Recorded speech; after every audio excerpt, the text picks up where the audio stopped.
Shake well before enjoying. Well, hello my beautiful bookish friends, and welcome back, or welcome for the first time if you are new here. My name is MacBeth, and I am very excited to be doing today's video with you because we have already gone over all of my recommendations for you for your fall TBR. Those were books that I have already read. What we're going to talk about today are the books on my fall TBR. So books that I have not read yet, but they are on the horizon for me during this amazing spooky season that we are just stepping into. And speaking of spooky season, I want to take a minute to thank today's partner, which is Wicks candles. As you can see, I have my amazing spooky season Wicks candle burning behind me in the background, and it smells absolutely divine.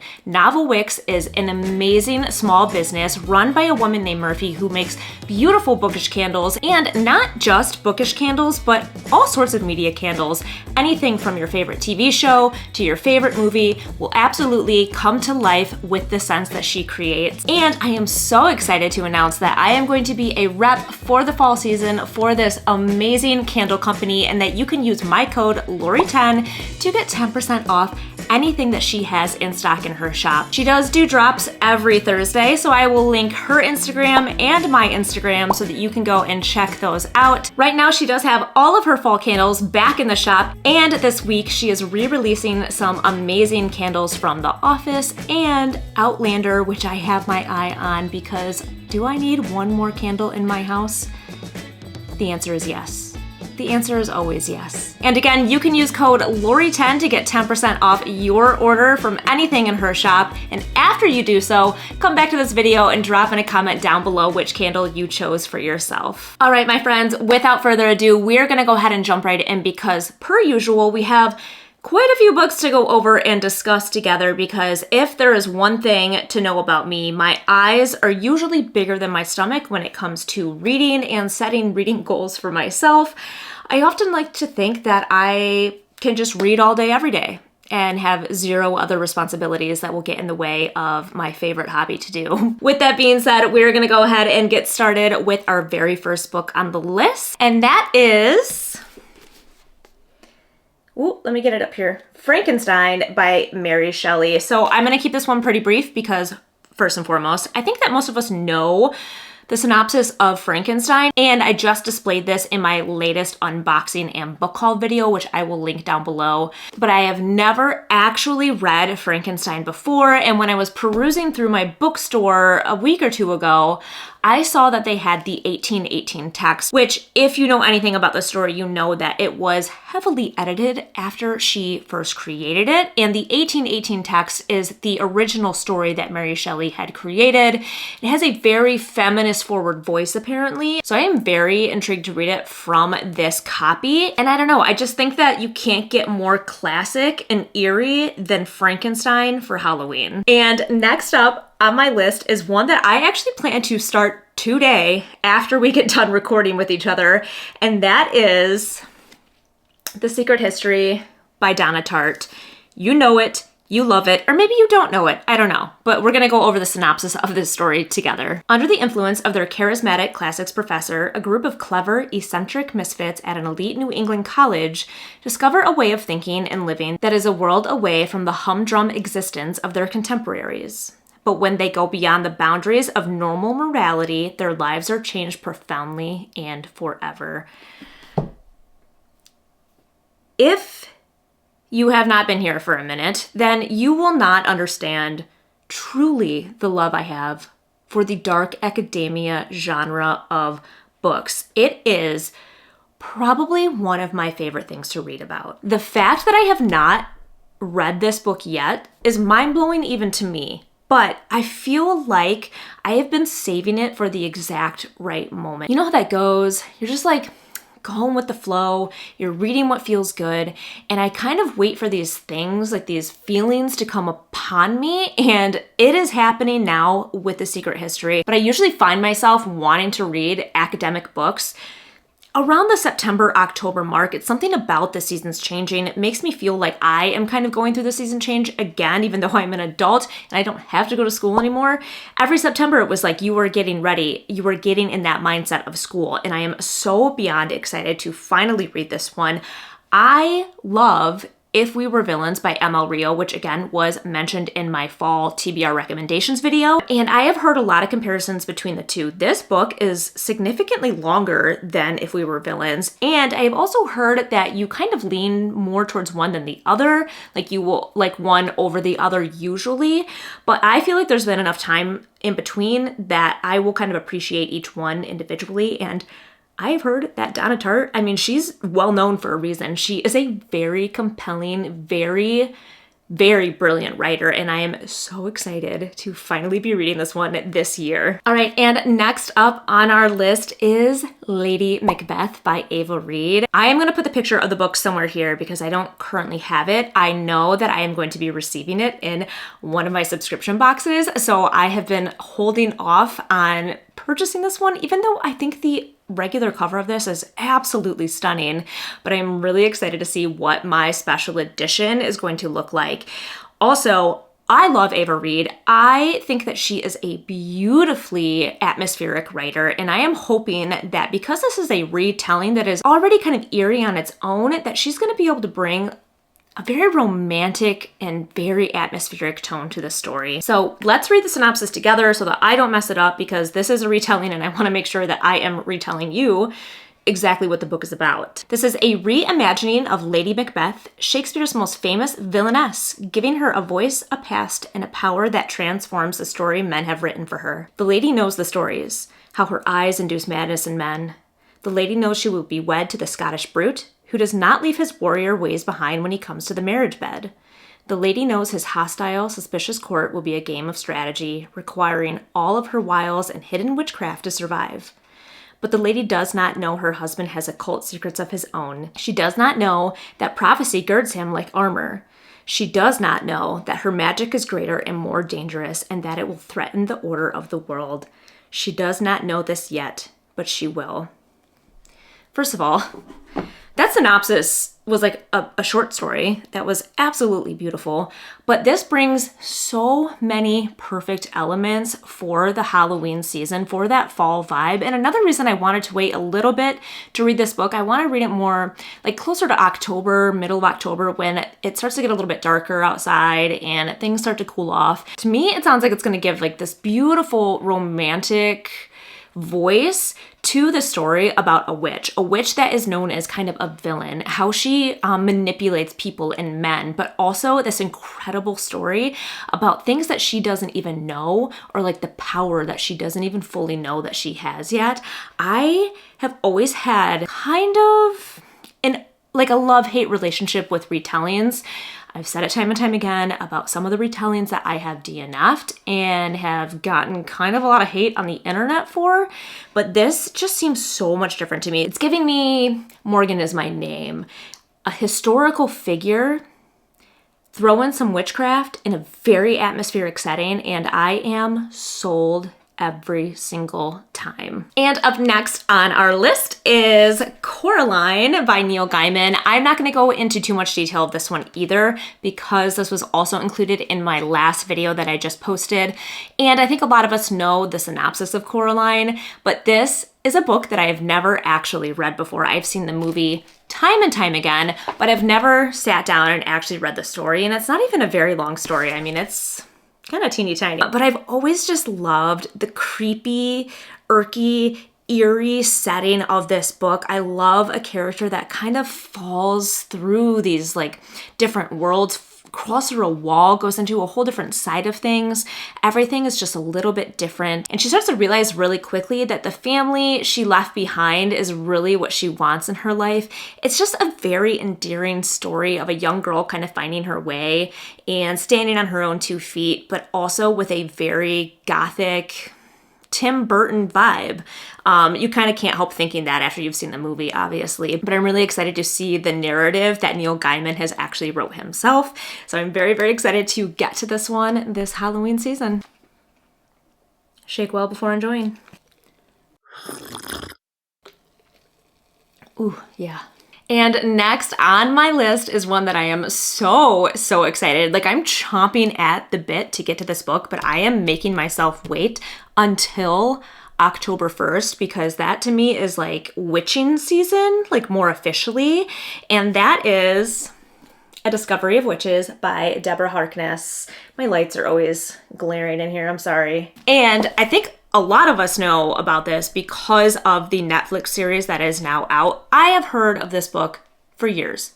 It's been on my list for years. Have I fallen victim to wanting to watch a TV show just because everybody is talking about it? Yes.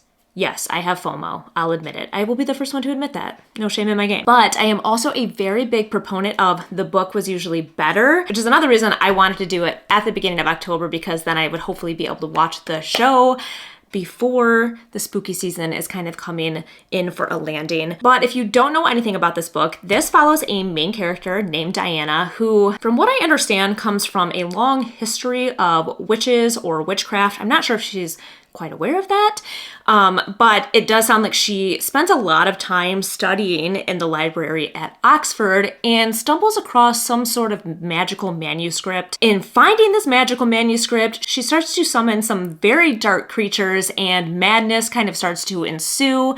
She somehow becomes involved with a vampire man, and this vampire man I think is going to help her with all of these creatures that she summoned. I don't know. That's the really sloppy quick synopsis that I have in my head, but there were so many keywords in there that basically made me run to the store and grab this as soon as I paid attention to them. Oxford, library, witchcraft, vampire. If you could perfectly bundle everything into one Halloween book, this sounds like it is it. If I didn't love dark academia so much and already feel so excited about reading my kind of back to school academic books, I would be like, can October start now? Because I am making myself wait until then to devour this delicious book. Oh, I'm so excited. And next up is a book that I picked up over the summer because when I saw the cover of it, I knew that I was going to love it. I didn't even read the back of it before taking it to the checkout and buying it. I was that obsessed with the way the book looked. And that is A Botanical Daughter by Noah Medlock, because look at this cover. Look at it. I'm gonna hold it here for a second so you can fully appreciate everything that is happening. The skull, the flowers, the woman on the cover. It's gorgeous. Absolutely gorgeous. Again, if you were here for my fall recommendations video, you know that I went into a little bit of a subcategory or a subgenre of earthy gothic. And I am so drawn to either elemental magic or just elements being used as part of a storyline in general that I cannot help myself. Every time I see it, I'm gonna wanna buy that book and I'm gonna wanna read it. So what I know about this story is that it follows two gentlemen named Simon and Gregor, and they are a couple living in Victorian England, which I would assume is part of the storyline as well, because we do have a gay couple living in this time. They both have their own expertise or their fields of work that they excel in, one of them being taxidermy and one of them being exotic plants. It sounds like they discover this fungus that is very sentient, very responsive, and almost starts to display things more than a plant would and kind of like a human would. And they decide to try to reincarnate a dead corpse with this fungus. Basically bring a person back to life with this fungus that is kind of acting in ways that a living creature would. So they basically create a botanical daughter. It's almost like this very elemental, creepy, Frankenstein-esque story. And it also sounds like they might not be fully prepared for what they are getting themselves into, if you will. This also kind of verges on more of a horror book than just like a gothic novel.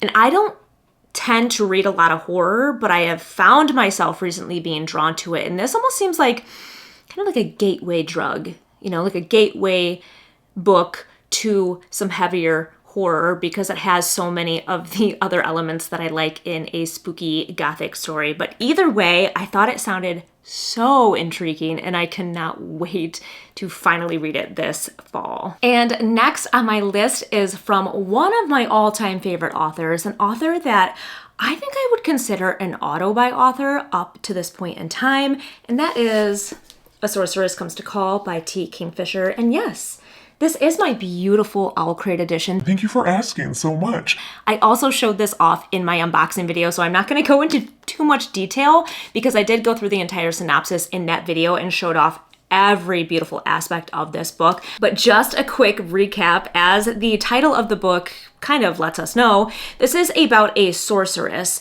and the sorceress in this story is actually the mother of our main character, Cordelia. Cordelia's mom is not really like a good witch, she's kind of like a dark bad witch, and has always kind of controlled Cordelia and kept her under lock and key until her mother meets this man that she plans on courting and marrying, and kind of trying to take over his inheritance or his estate. At least that's what I'm gathering. This man does have a sister who seems like she will play a big part in the story. And it almost sounds like maybe this sister and Cordelia are gonna team up and try to stop this dark, evil sorceress from accomplishing all of her diabolical plans. I love T. Kingfisher's writing so much. It's very quirky, very unique. They have a way of writing these very interesting characters that you kind of just can't help but love. Like, you fall in love with them.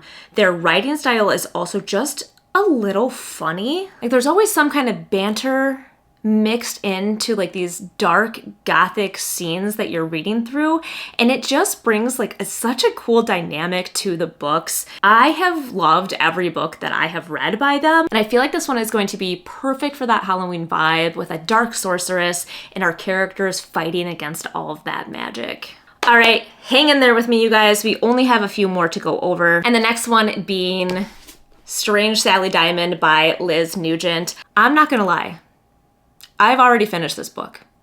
I finished it in like less than 3 days because it was probably so far one of my top reads of the year. I am mind blown by it. I'm not gonna go into too much detail about exactly what I thought about it just yet because I will include it in a wrap up shortly. But what I can tell you about this book is that it follows a main character named Sally who is really just kind of strange. She's very withdrawn and is always kind of kept to herself. The story starts with her being a grown woman. She's in her 40s and she is taking care of her father who has fallen ill and is basically on his deathbed. He ends up passing away and she does what her father had told her to do, which was take him out with the bins, send him to the rubbish. And so she does. And so ensues all of this attention that Sally never intended to bring upon herself because she is kind of a recluse. And none of this is a spoiler, it's on the back of the book. But I can say, at least because I have already read it, this was one of the most unique books I have ever read. And this was probably one of the most vulnerable and endearing characters that I have ever read about either. This book was so many things. It was thrilling. It was compelling. It was kind of a mix of like a psychological thriller, a family drama, and also like a coming of age, but with a character that was already an adult. It was so good. Already, I can't stop thinking about it, and already I know that this is going to be in contention for probably one of my favorite books that I have read this year, if not one of the best books I have maybe ever read. I've never read anything by Liz Nugent previously, and her writing was absolutely brilliant, like very, very gripping. And the story kind of fell perfectly into my fall TBR because it does kind of revolve around a mystery and becomes kind of a thriller. It's very true crime-esque, but with a lot of mystery involved as well. So I knew it was going to be perfect for this time of year and can 100% confirm. All right, my friends, last but not least on my list is The Invocations by Crystal Sutherland. And I am so beyond excited to read this because just about this time last year, I read Crystal Sutherland's other book, House of Hollow, which I pretty much could not stop talking about and was basically my introduction to that earthy gothic category that I love so dearly now. I figured we could read the synopsis of this one together so that I don't go and mess anything up. Like I usually do. Zara Jones believes in magic because the alternative is too painful to consider.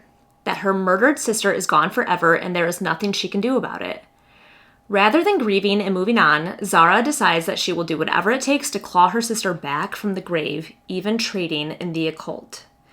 Jude Wolfe may be the daughter of a billionaire, but she is also undeniably cursed. After a deal with the demon went horribly wrong, her soul has been slowly turning necrotic.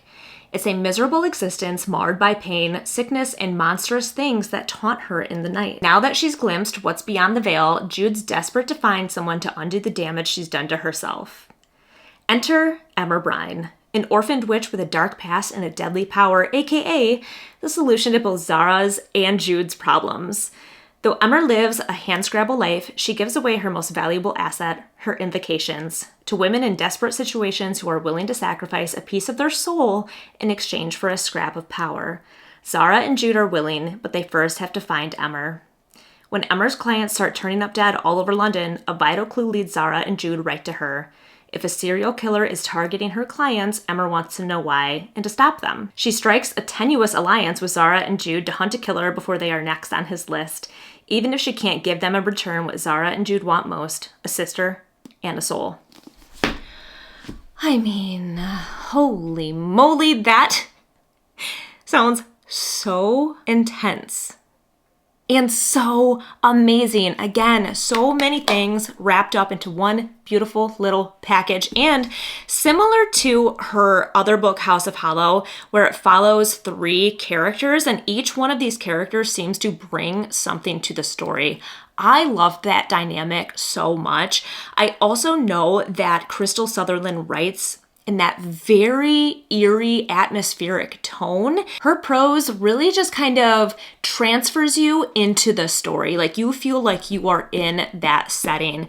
This sounds like it's going to be very wicked, very dark. I love this whole idea of them kind of coming together and fighting one main goal, but also needing each other to get the other things in their life that they want so much. I'm really excited to see how this one plays out and if I love it just as much as I loved House of Hollow, because let me tell you what, I loved that book. I loved it so much. Well, there you have it, my friends. Those are all of the books that I would like to read for my personal fall TBR, and I would love to know if you have read any of the books that we've talked about in today's video, or what do you have on your fall TBR? Let me know that in a comment down below. I would also like to thank Novel Wicks Candles for partnering with me for today's video.